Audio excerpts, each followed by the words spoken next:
Yow, bro. Yo, bro. Yo, bro. So, I want to start this off with something that's kind of sick. We might feel different about it, actually, so I don't know. But we are mainly on Twitch with live streaming, right? Well, you are mainly on Twitch. We're on YouTube right now.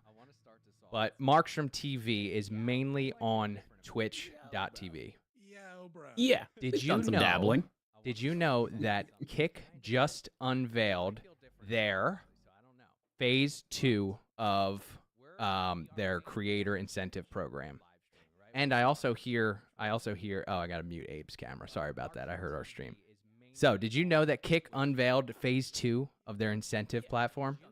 So when you say phase 2 for their creator incentive program, is this separate from their like partnership where, okay, you can go like, see, like I have a Kick partnership in the sense where I just let them know like, hey, I'm looking to dabble.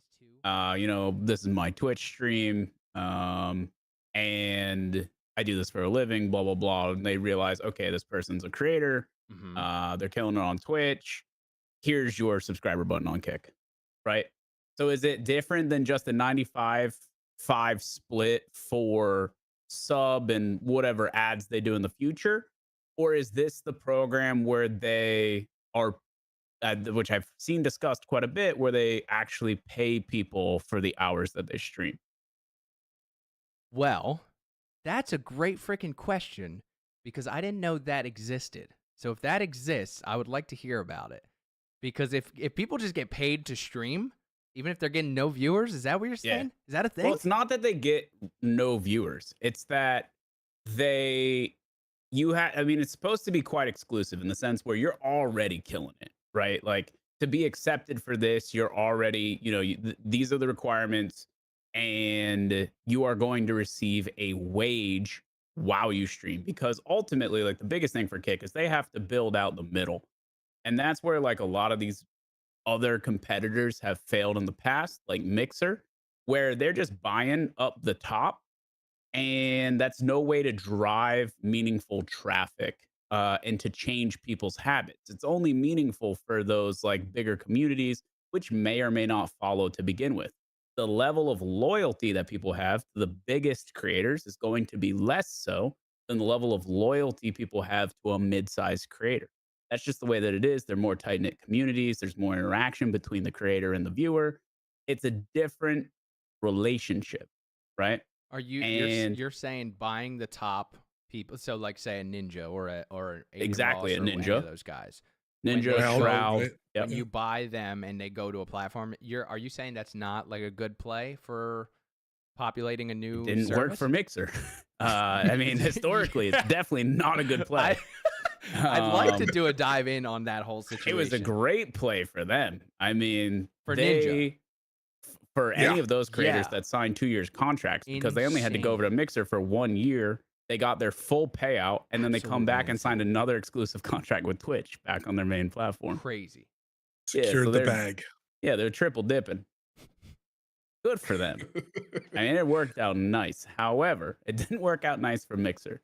Okay. So yeah, I just think like the loyalty is different, right? Like people's habits are set in stone to an extent, and it takes a lot for them to really consider changing their habits on where they tune in. And the way to appropriately build that out for a live streaming platform is to get these mid-sized creators that have crazy loyalty, that have these fan bases that show up day in and day out. They have the ride or dies, right? Very similar to what we do daily at twitch.tv/Markstrom. And I think this program and catering it to that level of broadcaster is very, very smart, allowing them to feel more secure, less community reliant on support, to know that if I put in the hours, I'm getting paid. And hopefully they're also creating great content at the same time and catching a lot of community support as a result. That ends up being a really sought after situation because it provides the one thing that streamers really don't get, and that's guarantees. That's that security. I was about to inject a joke there. Let me read something, and then I'll read a couple qualifications, and maybe that'll answer your first question. All right.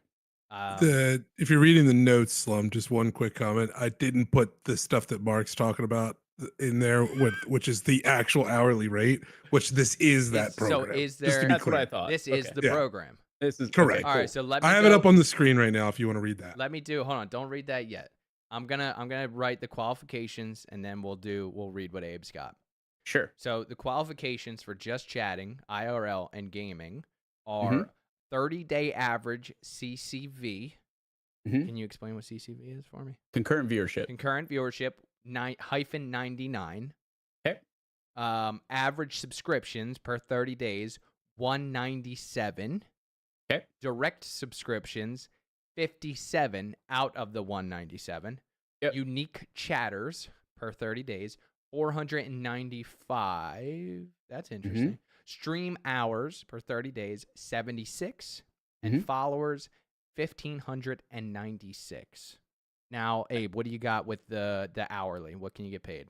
So basically, it's just they don't explain the exact payment and how that would work. But if you fall into those categories and you did indeed, you qualify for those requirements, then this is an hourly rate compensation that they do in addition to their traditional metrics, which I believe are 95% of subscription revenue, and on Kick you get 100% of your tips.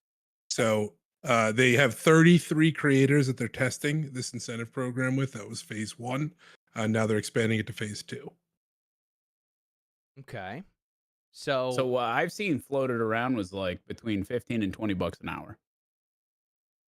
if you meet these qualifications, Not for everyone who meets the qualifications, but these qualifications are necessary to be considered for the program.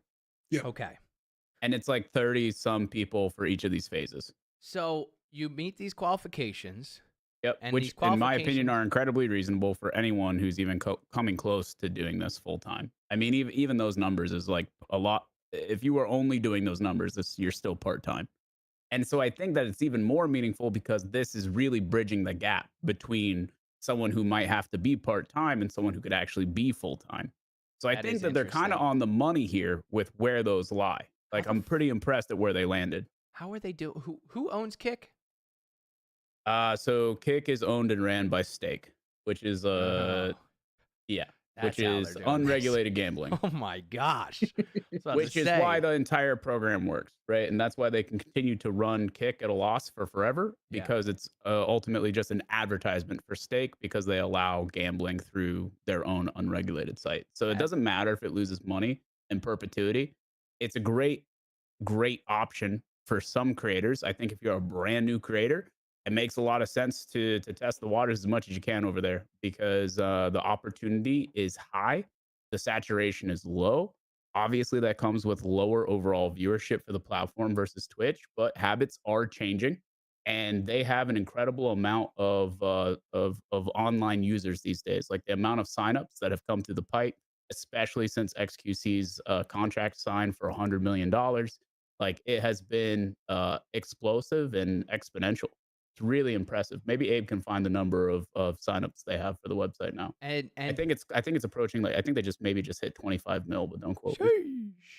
And think of it this way. So a good value, if you're a streamer or an entertainer out there, a good value that you will always want to work towards is being able to bring your own viewership.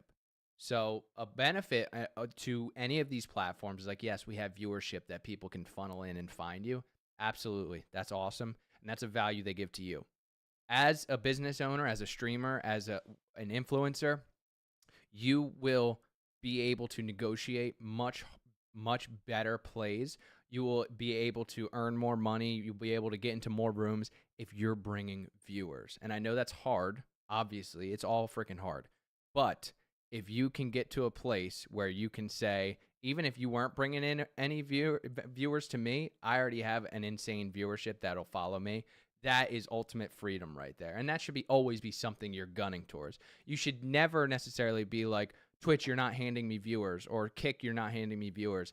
It's a nice thing to have, for sure, but you should always be working towards, how can I get viewers? How can I do this? How can I bring these people in? Because once you get to that level, your negotiating powers and your opportunities will be unlimited. Yeah, I So mean, this you is certainly from have to July. Yeah, what do you These got there, stats Abe? from July. They posted some other stats about hours watched, but quadrupled active streamers, gone from 5 million to 12 million signups, seen $5 million in subscriptions. And that's from July. And that was right post XQC, Got it. according to the timeline. So 12 million streamers, not viewers. Yeah, that says gone from 5 million to 12 million signups. Oh, okay, okay. I don't think that's streamers then. And that's just like people on the website Viewers. who have created accounts. Yeah. Yeah. Well, I mean, Anyone. they're not going to distinguish between the two Correct. Their average channels is in this thing here is 3460. there. Okay. So, and their peak is almost 7,300, and those are representative of 83% increases and 138% increases, Wait, respectively. average channels per month? Like, what do you mean? That are live at one time. That are live at one time. That is So that's that's a pretty blue, substantial growth. That's a blue ocean over there, boys. That is a blue ocean. Twitch is what we call a red ocean. There's blood in the water everywhere. You don't want to swim in there. That is a blue ocean over there, dude. That's not a lot. How many average channels are live on Twitch at all times, do you think? We'll start to figure that number out. Oh my gosh. So one thing that I really like that they also did here is that for musicians, artists, and niche categories, there are lower requirements, which I do think is necessary due to their overall popularity versus just chatting IRL and gaming. Like if you're really trying to flesh out a comprehensive streaming platform, you really have to give way and growth to a bunch of different categories, right? You have to make it attractive for everyone, and people have really found that like you can create content doing damn near anything. Yeah. Right. Like that's really the world that we live in now. There's always going to be a group of people that have similar interests and will consume that content. Right. It's just a matter of facilitating that. So it's cool to see that they are, keeping in mind some of the smaller niche categories. So that right there, says on average, and this is stats from this week on a statistics site, 85.7 thousand channels live this week on Twitch. Holy crap. This week. That's, yeah. So, I don't... Tell me why Kick is not going to take over Twitch, Markstrom. Part of it has to do with community sentiment, the way that they what's the best way to put this? The way that they control their content. Like people talk about the fact that they do a very poor job at allowing anybody doing anything on their platform regularly, and people kind of go there specifically to push the limits. So I'm not saying it's like an easy endeavor, but they certainly turn a blind eye to a lot of the crazy stuff that happens. Twitch. No, Kick. Okay. Kick specifically. Yeah, that's where people go to push the boundaries of what they can get away with. Whether it's copyright infringement, whether it's explicitly sexual content, whether it's violence, whether all of those things. That's where it goes for the most part. Twitch is infinitely better at condemning that and taking action much quicker. That being said, people discuss the fact that, okay, why would any advertiser get into bed with them, right? Because ads are coming to Kick, whether people like it or not. Like that has been discussed. It's coming. It's part of the model. Yeah. Like, they will get ads on Kick. The question is like, what's the payout? What kind of advertisers actually want to be on the platform at a certain point if they're not controlling that, right? And so people say that is restrictive towards its overall growth and what the creators are going to be able to be paid. The bottom line is that they have said 1,000 times now, 95.5 will never change. So the payout for creators is insane. On top of that, versus having to jump through thousands of hoops just to get 70/30 on Twitch. I mean, the hoops are ridiculous. So you for this program where they literally pay you on top of receiving 95.5. That's crazy. Kick only requires 57 direct subscriptions, and what that means is non-gifted, right? A non-gifted subscription. So 57 individual unique people. Dude, I could Twitch do that in a day, dude. I'd go That's out. one day of a I'd subathon. go not out even. on the street. I don't even have a following. Just to let you guys know, I don't have a following. If I started streaming today, if my buddy Markstrom maybe linked me in his Discord, maybe I'd get a few in there. But without that, I'd have 0 viewers. I could go out in a day and convince people to give me subscriptions on the street. You could hear get you, man. 57 subs. The thing is that for the Twitch 70/30 Partner Plus program, you need 250 individual unique subscribers for 3 months straight. 250 or 350. 350. Can we do the math? Can you do the math? I'm gonna need you to double check that. It's one or the other now. So Well, I let's stopped paying attention to it because I have a legacy contract, which will go unchanged at 70/30. Legacy contract. I understand. Remember that girl at Twitch? I definitely remember. The shit out of you, dude. Oh, he's in the partner line. Ooh. I did get punked at Twitch Prime. That was an experience that I will not forget. Wait, all right. Yeah, just to back it up for the viewers, we're at TwitchCon in Paris, and there's like multiple lines to go get your badges, and we're there the day before, so we get our badges and have that taken care of before the actual con opens, right? And so me and Slum are together, and we go to get our badges, and Slum's not a Twitch partner, and so he has to go into a different line, right? And so he goes over to his line. I go to my line, and there's no one in my line. So I'm just blasting because obviously like there's way fewer partners that are there. And so I'm blasting through the line, but I'm also looking over at the non-partner line. Yep. And because I'm looking to see where Slum landed in the line. So after I get my badge, I can go stand with him. Yeah. And so, but this girl in between the two of us saw me looking at that line while I was blasting through my own, and she just makes a face at me and goes, "Oh, big partner guy." Like, all right, man. Like, okay, roasted, dude. Bro. It was super unnecessary, but I understand what she was thinking. I get it. It's fine. He did come to my line and wait with me, and I appreciate that. Yeah, with the rest of the plebs. What? In my Sorry, go ahead. In my head, I was having a conversation with myself. I was like, Markstrom doesn't have to come over here. He could go in, and I am not entitled to him coming over here and waiting for me. He could go over there, but it'd be nice if he came over and waited with me. And you came over and waited with me. That was very nice. Yeah, of you, man. dude. I appreciate that. So you waited in 2 lines. Then I got profiled. Yeah.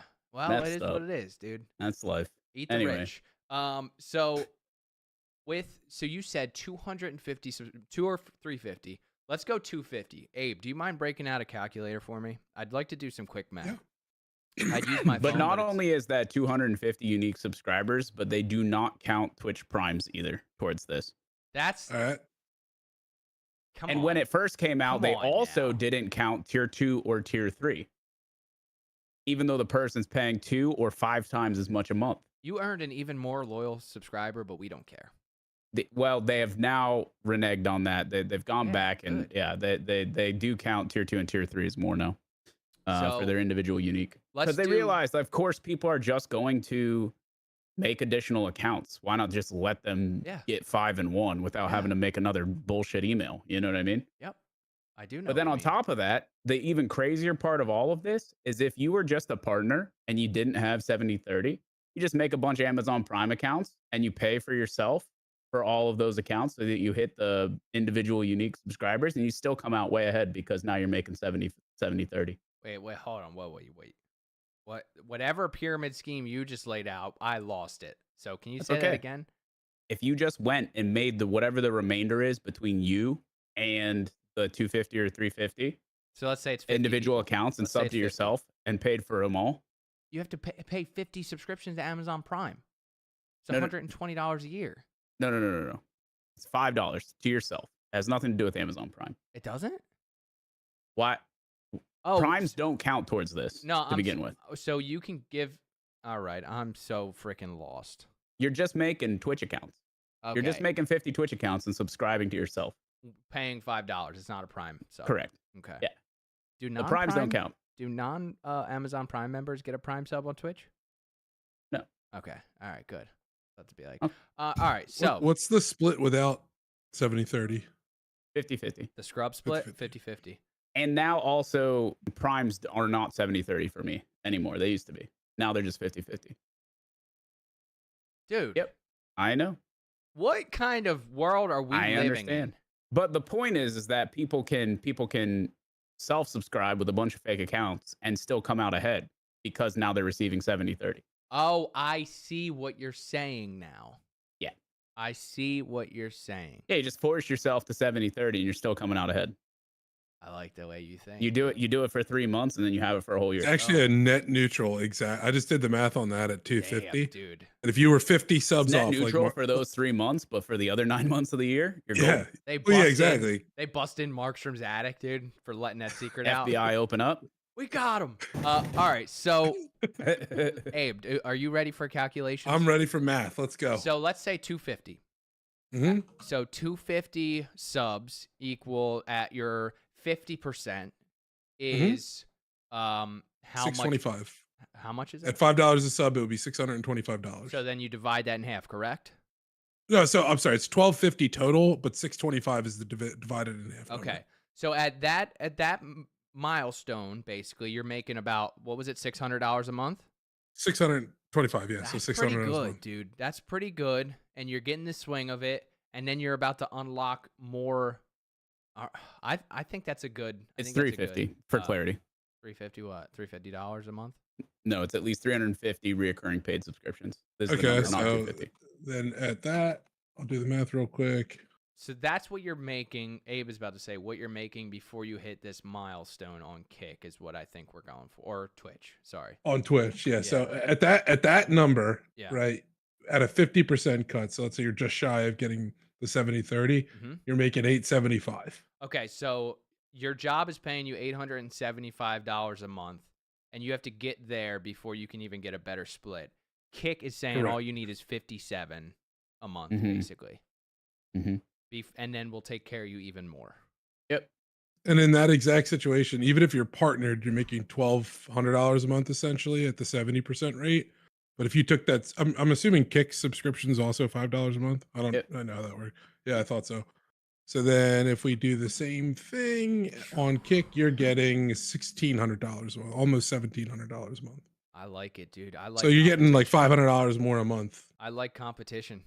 Yeah, I mean it's life-changing difference for the income. The only question that it comes down to is, does the platform have staying power? I think with stake behind it, until stake is regulated by the federal government in a way that really it hurts their profits, I don't see this changing. The platform can run at a loss, Kick can run at a loss for forever, and it doesn't matter. And yeah, I mean and they're definitely writing off every loss from Kick as advertising for stake. I mean, that is modern day capitalism. Can you afford Yeah, to 100%. sink in a hole longer than your competitor? Yep. That's and you know what, dude? I was actually just having a conversation with Abe's brother yesterday about capitalism, and he said Abe was a big capitalism fan, which I'm a fan of capitalism, but I'd argue that our capitalism society right now is not actual capitalism. It's like crony capitalism. It's like what we just talked about is.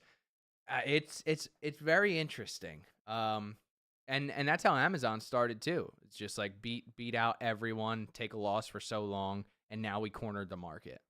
Yeah, well, they still don't make money, Amazon, off of selling you products. Same with Uber. Uber does not make profit, but when AI cars get to a place where they're actually a thing, as soon as they get rid of all the drivers, they're going to be they're going to own the market, and they're going to have no drivers anymore, and boom, biggest company in the world. It's crazy, dude. It's so crazy. It's very interesting too, though. I do like watching it. I don't like what it's turning into, but I do like watching it and learning. It is fascinating. So yeah, I mean, at the end of the day, I think a lot of creators are in this like perpetual platform war, and everyone wants to speak a bunch of like trash on one versus the other. But I think Kick's here to stay for at least a while, and I like a lot of the things that they're doing. And the way that they're shaking up the market, I think, is ultimately a great opportunity for a lot of creators. So I hope there's people out there taking advantage of that. That'll end up being full-time creators as a result that otherwise wouldn't. And there it is. Well, I'd like to shift topics if we can and talk about staying in this kind of in this space, something you streamed. I saw this and I thought it would be great. So, do you remember when you played Lord of the Rings Gollum on stream? I'm not sure that's a day that I'd like to revisit, but sure, go ahead. That game Yeah, was I do great, remember. right? Wasn't that game really good? It's the culmination of everything wrong in this industry, like all hitting one head for one game for one day. That yeah, I try to practice a lot of cognitive dissonance towards. It's just yeah, it's an embarrassment, like an actual genuine embarrassment. And not only that, but on like the biggest stage when you are utilizing one of the most popular IPs in the world, that is Lord of the Rings. Mhm. But it's Well, got don't worry. it's got They staying power. apologized. Go ahead. Sorry. Oh, They apologized for how bad their game was, and put out a tweet with an apology that was written by ChatGPT. no. So they couldn't even take the time to write a sincere apology No. for abusing the IP and making I arguably I think one of the worst video games I've Hold ever on. seen in my life. Hold Genuinely. on. I don't know if sincere is the word, because they had to feed it some information to get it to do this. Hey ChatGPT, I want you to act as an expert copywriter. I want to make an apology to this group of people. Here are the certain things I need to apologize for. Can you also emphasize that we want to do better, blah, blah, blah. You still have to feed it, dude. This is just getting a copywriter to do it, but How bad was it? Go ahead. Would you like me to read it? Yeah. I would love to hear it, bro. All right.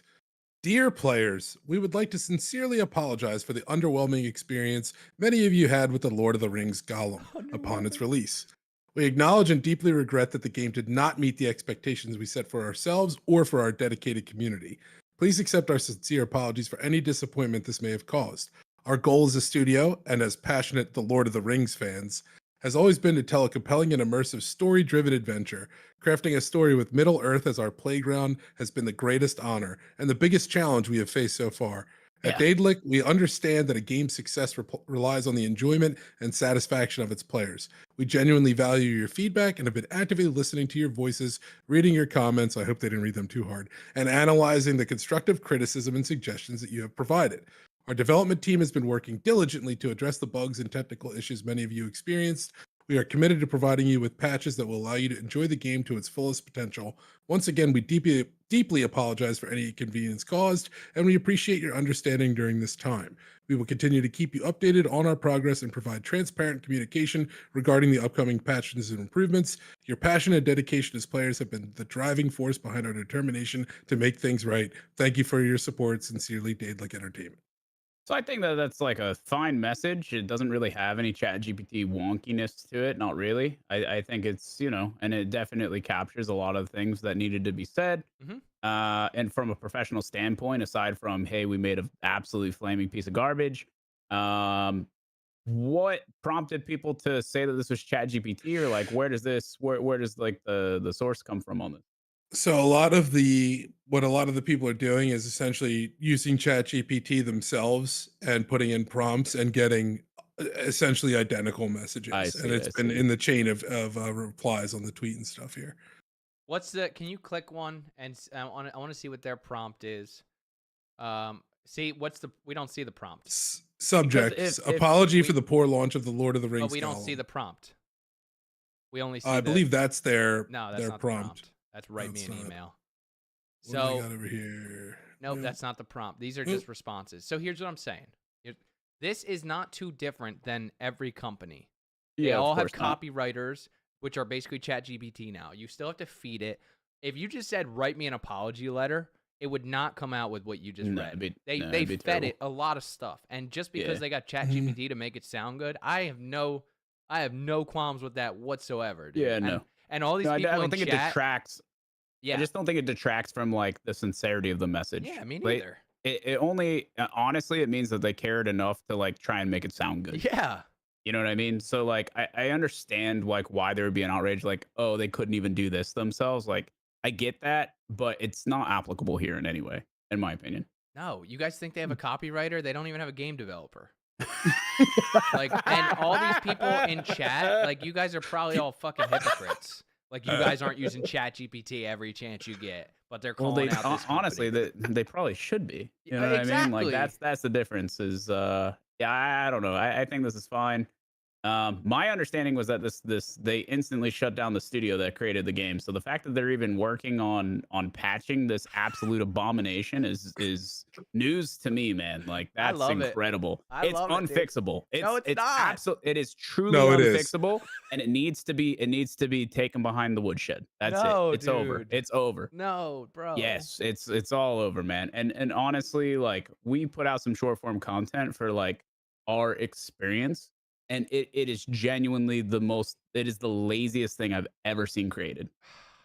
It is an abomination. That's So sad, dude. anyway, That's sad because I really like Lord of the Rings. Everything ever since you convinced me to watch it, I freaking love Lord of the Rings. it's hype, And dude. Gollum. And the thing is like we grew up with some of like the more fun Lord of the Rings games, like Mhm. Middle Earth for GameCube or whatever it was, PS2 at the time. That Gamecast. generation had a couple of Gamecast where wherever you're from, whatever you had.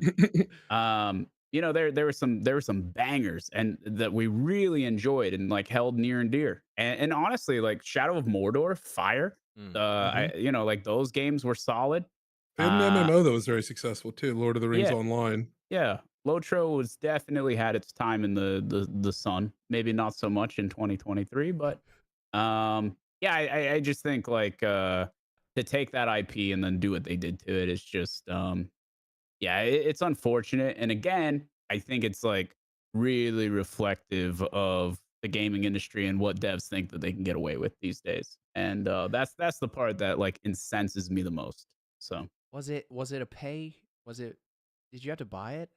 oh, I paid like $40 for it. I think. $40. It was insane. I'm pretty sure it was a $40 game. Yeah, if I remember correctly. All right, I can so check. Was it on Steam? here's what wow, it was on Steam. I did refund it. I did Here's not what play they- for 2 hours. I did refund it. Like full transparency, I got that money back. I don't blame you.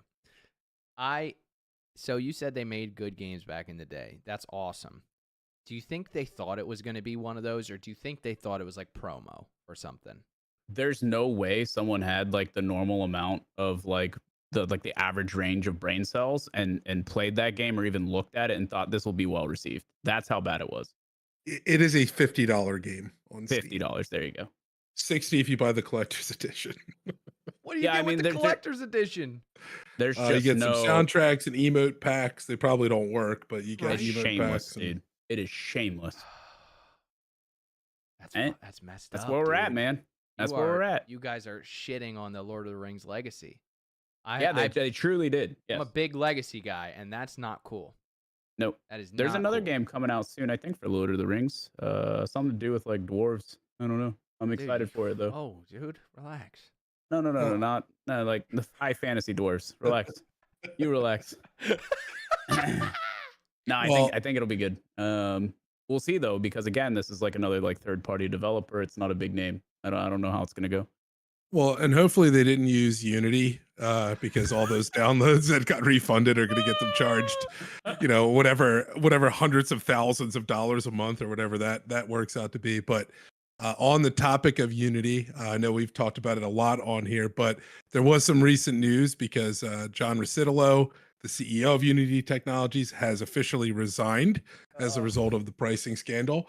Anyone out there that hears that name and thinks, wow, I've heard that name before. Where's that name from? That's because he used to be the CEO of EA Games from 2007 to 2013. Really? Why is that funny? What am I missing? What, did they go to a shit period? Yeah, I think they're still in that shit period. EA truly became the scumbag of scumbags for developers, and the fact that this guy ended up being the CEO of Unity is honestly like everything makes sense now, man. Everything makes sense now. That is incredible. Oh, dude. Yeah, I mean, EA Games once upon a time solid, and just the instant degradation starting, I don't know, like 15 years ago, and it just became the laughing stock. EA is the one that just puts out like the same sports game every year and just, oh, check out the updated rosters and the brand new hit stick. It's gonna be fire. You should buy this for $60 while we failed to support the previous year, and give us your money. I think that model is fine. Like Oh, the Madden model, we're just updating a roster and It's- graphics. It's not the updates. It's the stuff they do where they sell the card packs because you make you make the Madden Ultimate Team game mode where they sell you essentially loot boxes that give you turns into a players. gacha. And Yeah, Oh, like it's a crazy. gacha type game. It's really bad. crazy over monetized. If it was purely just this year's version, better graphics, That's and what it updated was. roster. But that was the beginning of the end, right? Is because it just was never, ever, ever a palpable upgrade, right? Like it just, this is the same game. I just got sold the same game. And the support for the online servers of the previous game doesn't exist anymore. And so, like, if I want to play all of the features or all the game modes, I need the new game, Smile. Yeah, they get you. They get you good. And they ruined the Battlefront series too because they That introduced also did happen. in order to get like upgraded guns and stuff in the game, you had to buy the card packs and you had to get lucky to get epic versions. It was disgusting what they did to Battlefront. Can we just, Abe, can you just scroll in on this guy's face for me, please? Hold on. This is the face. Look how happy he is. Who just ruined two companies back to back. Back to back. Oh, God. That is incredible. We think this is why he stepped down, like for real. Oh yeah, Unity thing for sure. Yeah, they needed a scapegoat for this, and he was done. He still will remain on as a consultant while they're going through their process. So they can keep getting paid, and nothing new can change, and they can still be scumbags. No, that's not why. That's modern day capitalism. That is why. No, absolutely. No, it's not. This is a page out of the capitalism handbook. I won't lie. You This definitely. CEOs that have been CEOs for years, if there's not a replacement ready to go that knows everything about the business, you can't just kick them out the door in one day. Well, they probably didn't kick him out the door. If they did, he had a nice golden parachute to lead him to the ground because I'm sure by resigning, he got massive incentive packages. And this is just, hey, take the fall for us on this one. Yep. We'll blame you and we'll move on. Yep. And you'll get paid. That's why he's smiling. Dude, that's why he's got that big old shit-eating grin on his face, dude. Yeah. When the stock options kick in, they're going down the drain. That needs to be the dude. What? Not EA. Not if he's failing. still vested in EA. He's still blasting. Let the record show. He but yes, definitely Unity has is options in EA for sure. Unity is down the pipe. Yeah. All right. So what do you think? Will you think someone else? Do we know who the new person is? They have an interim CEO Yes, who was like an independent director on their board. I'm sorry, he's appointed the chairman, and he's in charge of the search for the new CEO. But I read through the article; they do not have a new. They don't even have someone CEO lined planned up. This is not what you want. I'm not trying to be cynical, but it doesn't matter. Like the thing is, and we've talked about this in the past on past episodes when we've covered the Unity thing, is just at the end of the day, they have decimated any foundation of trust that any developer will ever have in them again. And so the whole point of taking on a development project and understanding that this is going to be a 5 or 6 year process potentially for most projects on average, we need something that is not going to screw us over. And they have proven that they are willing and capable and will in fact jump at the chance to screw you over and absolutely decimate your profit margin for whatever beautiful game or concept that you bring to the world. And I mean, like engine choice is such a massive decision that there's just no way anyone's going to feel comfortable going with Unity moving forward. There's no chance. So let me just keep in mind the Unity price.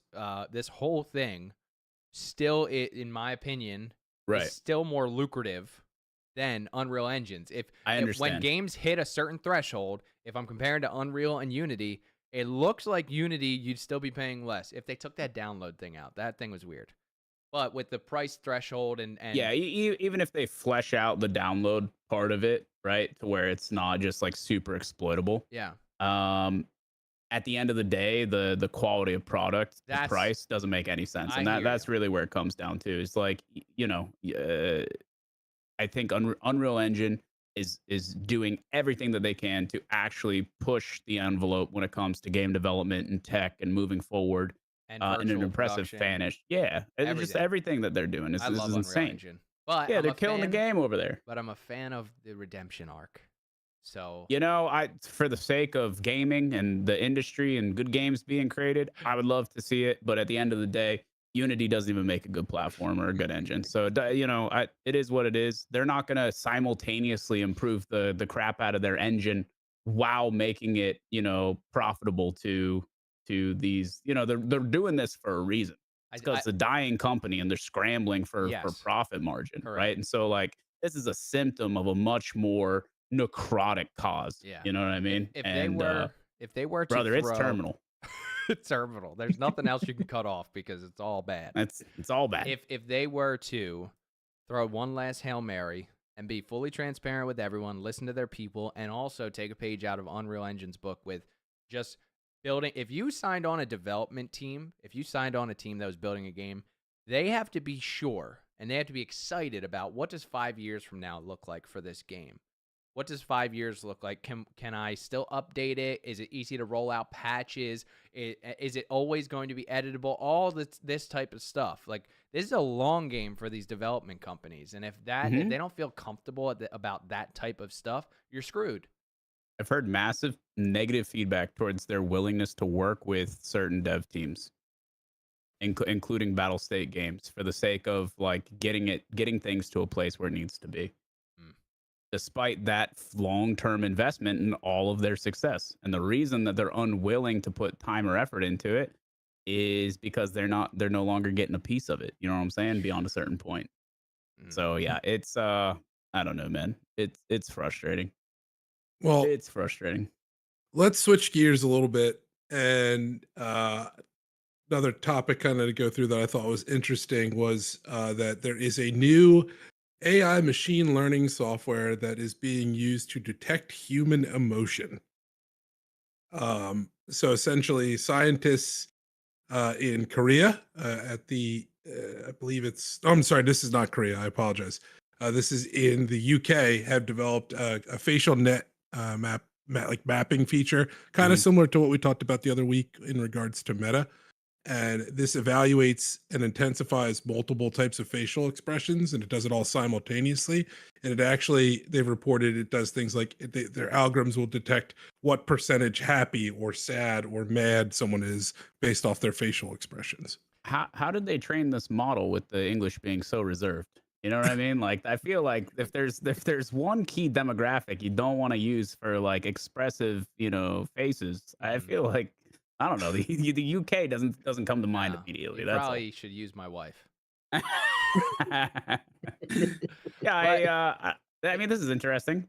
It's just faces. Like, I don't really do facial expressions in conversation. Like on this podcast, I'm a little more exaggerated, but I mean, I don't really show on my face a lot of things. So I think that's the key, is Okay. that there's a lot of things that you're not picking up typically in conversation with someone, that this thing is trained to hyper focus on and intensify in its kind of recognition of your face, and it's picking up on cues that you might not even realize that you're doing. I think, just a side note, because I want to talk more about this, but I think it'd be more beneficial if you had an AI. Let me just start with this. I've been in circles, and maybe we're out at an event or something, and people are talking. Someone's talking to someone, and someone gives a response, and it's a response that's very short, very like, okay, can we stop talking? I gotta get out of here, something like that. And the other person doesn't pick up on it, and they don't know those type of cues, the verbal cues. I'd be more interested in things like that, like telling someone, be like, hey, that guy doesn't want to talk to you. You should probably stop talking to him. You know what I mean? A little birdie in your ear, Yeah. like a little Navi. Because then I like, get the secondhand listen. cringe, and then I Yeah. step in and I'm like, hey, we gotta get going. But Yeah. like, dude, there's the secondhand cringe is palpable in a lot of situations. All right, Is this going to get used? Like, I'm trying to think of like meaningful use cases, and what comes to mind in like the sense of AI is, you know, like I think of the movie Her, right, where like they're picking up on like the person's like feelings or emotions, and they try to like naturally or organically improve whatever that mood is, or enhance whatever that mood is. I think it's Is just there recognition any like now. use case discussion with this study, or is this simply just like a baseline evaluation technique? So right now, I think they're testing it in like home scenarios and using it with things like babies and children, maybe that Mm, don't have a lot of verbal expression okay. themselves. So they're testing it in that kind of setting at the moment. Um, Why are they testing it on babies? They cry, well, they poop. they can't tell you what's wrong with them, right? They Yeah, I if mean they're this happy or sad. You that's know if actually babies really are interesting. sad. They're crying. Yeah, but are they sad? Are they frustrated? Are they mad? What? Like the crying is a You response need to some get the nuance. attention that they need. Yeah, but Yeah. what? It's a baby. If it's crying, show it attention, feed it, hold it. It's not like, how do I strategically make him stop crying if he's mad or sad? It's like, you know it with babies. I think this is more What if it can pick up on like you know, like different responses for a baby where okay, it's let's say it facially scans the baby, Okay. right? And then it's upset or whatever, it's crying, but Okay. babies cry for multiple different reasons, right? Yeah. And so then, you know, if it was hungry and then it chilled out after hungry, you could even have direct human feedback after that, like that he was hungry here. And then it takes those actual like responses from you, right? Things that worked in those situations. And then it's like, oh, this is the hungry cry. Yeah. Okay. You know what I mean? Like Yeah. that could be really useful Also, I think because it can be collaborative. we're also in the beginning stages where this is like the first time it's being tested. Then scientists, then innovators see the tech and they're Yeah. like, we could use this over here. Then Yeah. all the Well, I mean, with Abe talking about like people being nonverbal, like this could be used in tons of cases with kids that are autistic or that might be a adults tough that are, one you know, actually, because yeah. I mean, because they don't explain right. their faces might not Yeah. match either to the Right, but normal if you thing. have that like the repetitive input, right, from like a third party, Okay. I think it could be used like in a way that is beneficial to everyone. Last time this face showed up on this person, it Yeah, meant this. Yeah. Okay. Okay. something. That's very interesting. What do you think Yeah, I another mean, use case could be? Like besides the baby and for autism, if we could see what faces are going to symbolize, which I think I'm already good at that already, dude. I don't need that AI. I can sense someone's dude.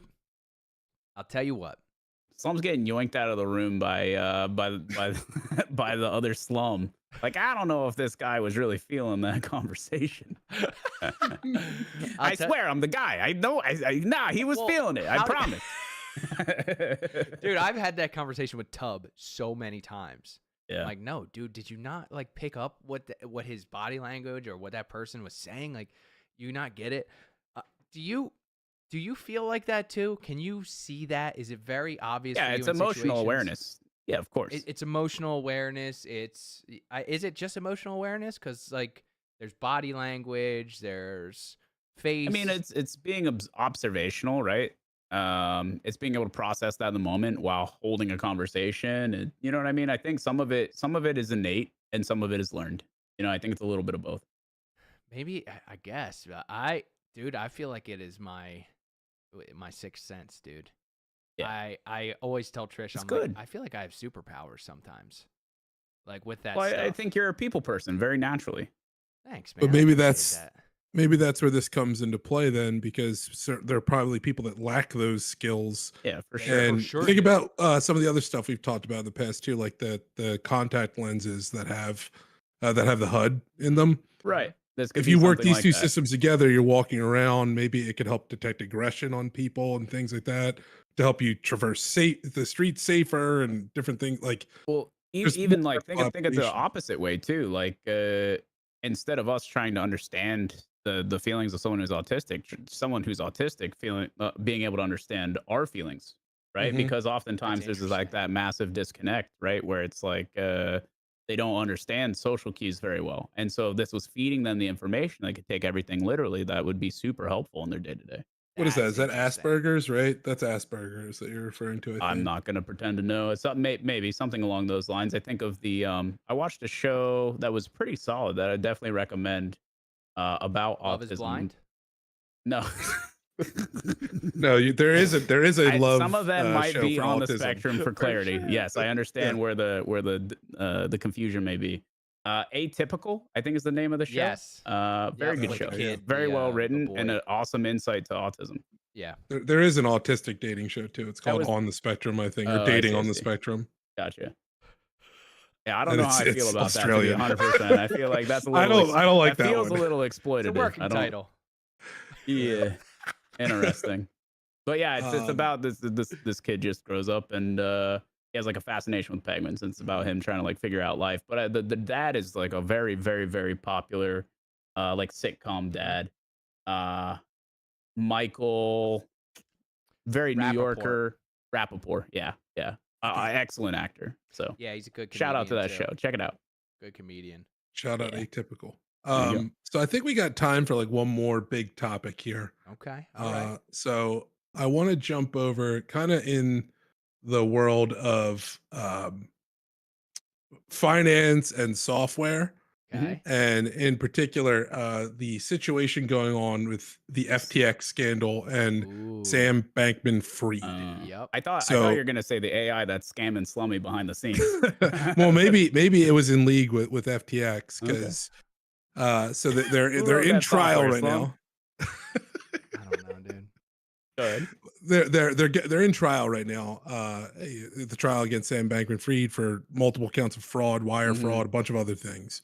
And to explain that scandal a little bit, to give you a little bit of a background, essentially, Sam Bankman-Fried was in league with, I think he was at one point his fund too, but a hedge fund that used to make speculative trades in the Mhm. cryptocurrency space called Alameda Research.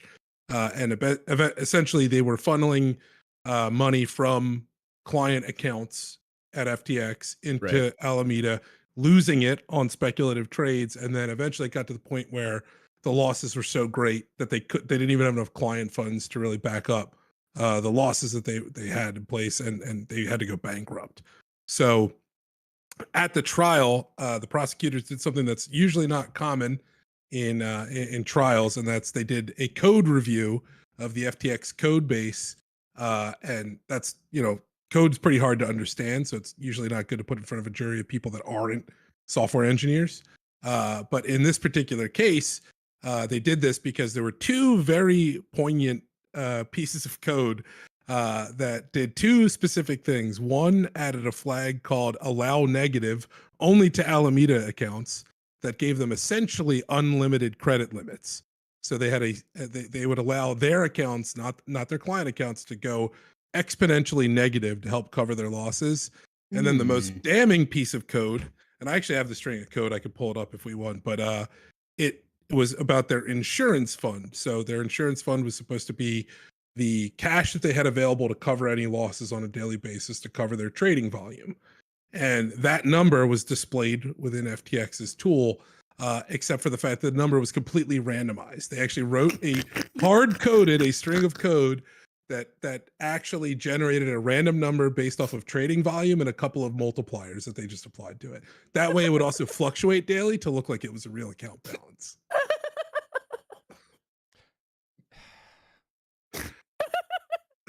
Does no one think that speculative investing of a completely unregulated currency is like there's immediately not a good idea?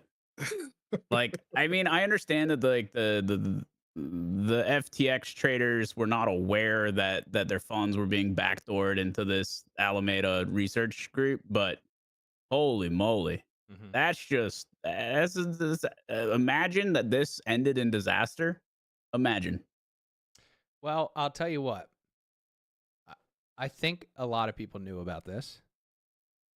And also, do you have any information on all of the politicians that received money from this guy and these companies? There was a lot. There was a lot on both sides of the aisle too. Correct. I will say that. Wild. They're all fucking scam artists. That's why this guy's Incredible. going to be fine. You think he's going to be fine because of the political Absolutely. implications? Yeah, Absolutely. possible. This new evidence is incredibly damning to at least commit him on some of these active fraud. I put the string of code up on the screen right now. Yeah. I just pulled it out of the article, but you can actually see it's saying to compound the returns by taking a writing a string that does a random number based off of Yeah, that multiplier times their daily trading volume and then adding decimals to it. that's incredible. That's really hard to say that you didn't intend to No, mislead To people. fraud. Yeah, no, I mean it's that's all that's just like it's a very clear cut point of fraud. it's all in the family tree, son, and you ain't invited. Yeah, ain't that the truth? But again, like, what does this tie back to? Like the governmental relationship between them and people who have tons of money, and the way Yeah. things work, and unfortunately, this And country their and interest elsewhere. on scamming the people. Yeah, Mhm. yeah. I Like, mean, that's definitely who loses here, and definitely lost hard. Yeah. Tons and tons of people. And if you think for 1 second that they're gonna be compensated, you're out of your mind. no, No, Well, they absolutely can't. not. They're going to be last in line in the bankruptcy proceedings. That's correct. usually The like the people creditors Last in and stuff line. are first. Yeah, the Yep. little guy always gets ruined. Mm-hmm. Mhm. Absolutely. Yeah, And I just thought this was so cool because you never see them review code base at a trial like this, but this was so blatantly obvious. Yeah, I Uh, think the beautiful thing, right, is that this is understandable by a layman, right? This is this is understandable by a member of the jury who just doesn't like who would have no idea what code even looks like, right? Like to me, like anyone can see that this is ridiculous. I think I like that this was brought up as evidence because I'd like to see more of that in first off, I'd like to see a lot more of these big corporations getting actually tried and not Yeah, just fake tread, fake tried or not even tried at all. right? mhm. And I would like a lot of this stuff to be brought forward. I'm not going to mention any names, but there's proof of certain companies doing weird stuff like this, and they never get punished. No. And also, one of our biggest banks, JP, Chase, Morgan, whatever, I think it's all one thing. They just paid a gigantic settlement for a very interesting verdict that was called a few months ago, maybe about a year ago. So if you're interested to see what that was, I'm not going to bring it up in this podcast, but go see the money they just paid out and why they paid it out. You will be The old Slummy hashtag. Look into it. You will be very, and this is public data. Follow the numbers, This is people. Follow public the data. numbers. They just paid a gigantic amount of money, so it's very interesting what they paid it for, and you'll be shocked when you see it. I suggest you go look at that. Hmm. But all these dudes, man, I want. What are we supposed to do out here, man? Slum listeners, what are we supposed to do? Do you want me to tell you what to do? Oh, I can't wait. What do you got? It's nothing crazy. It's simple.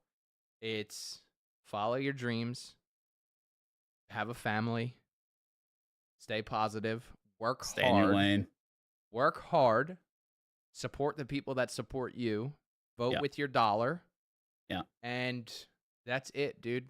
That's all you can do. Be the best version Yeah. of yourself you And can. buy Bitcoin. What? Nobody's. I don't think anyone. Oh, sorry. I don't mind I got Bitcoin, off dude. track there. I don't mind Bitcoin. All No, right. but for real, be the best version of yourself. Don't expect your government to save you. That's it, dude. Yeah. That's it. Yep. And get chickens. I can't have You chickens. really on want my... chickens, man. I hear can't you. have chickens, dude. So you guys have to get chickens. I gotta live vicariously through you until I get another property. I'm not. Get I chickens. You would want it say, for the I'd say eggs? I'd look Yep. into it, but I'm not gonna look into it. Are you I doing gotta it for be the eggs? Bearer of bad Doing news. it for the eggs, yes. Okay. Just be the best you can be in all endeavors, in your business, in your day to day, in your family life. That's it, dude. That's what life is about, and help other people, not these Yeah. scumbags that are scamming America. Don't help them. Help the people that deserve it, and sometimes you help the people that don't deserve it, and that's life. Yeah. That's it right there. I heard dude. that. So I heard that. I think that wraps it, dude. What's going on in your life right now as we speak? You know, I'm still absolutely deep in Dark and Darker, having a blast. The game has received a really good patch recently. We got another one coming up on Friday, so I'll be, tentatively excited about that. They're not all bangers, but that's the life of a game in development. We'll see, and we'll work with it. You know what I mean? Yeah. The bottom line is it's not my job to make them make a good game unless they're paying me for consulting. But it's to make the best content possible within the confines of what they allow. So that'll be the plan. We'll be getting after it. We got some really good stuff in the oven that's been cooking, and I'm excited to get it out to the good people. We got TwitchCon coming up real soon. A couple of weeks away from that. Gonna be fire, man. Can't wait. It is. Can't wait. What about you, where bro? can we find you? Old twitch.tv/Marsham. I think that's my third time plugging this podcast. But who's counting? Links in the description, by the way. Thank you. Abe, what's going on in your life, bro? Not much. Just having fun doing this every single week with you guys, enjoying the content, putting it out there, and always moderating the chat and hanging out over at twitch.tv/Markstrom as well. Maybe kick.com/Markstrom if sometimes if the numbies is right. But yeah, that's what's good with me. Good. And also, Abe is doing a tremendous job with this show. If you guys think that in the chat, let him know. Let me hear you guys say something for Abe. Give us a 1-1. Give us your support about that because you are doing a great job, dude. Thank you. Well, thank you. I appreciate it. My name is Dom. You can call me Slum. I am always at Markstrom's stream as well. You can find me over there.